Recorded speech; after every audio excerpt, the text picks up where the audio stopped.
Have you been to Ras Al Khor Wildlife Sanctuary in Dubai? The sanctuary is home to flamingos, black-tailed godwit, striated hero, common kingfishers, Eurasian teal, western osprey, and other mammals and reptiles. There are 2 spots for bird watching.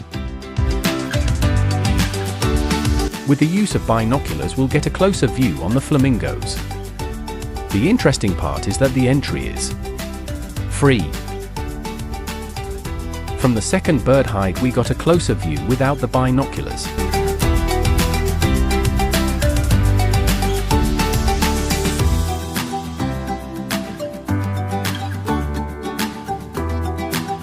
A group of pink beauties gave us landing tutorial for free, which was fabulous.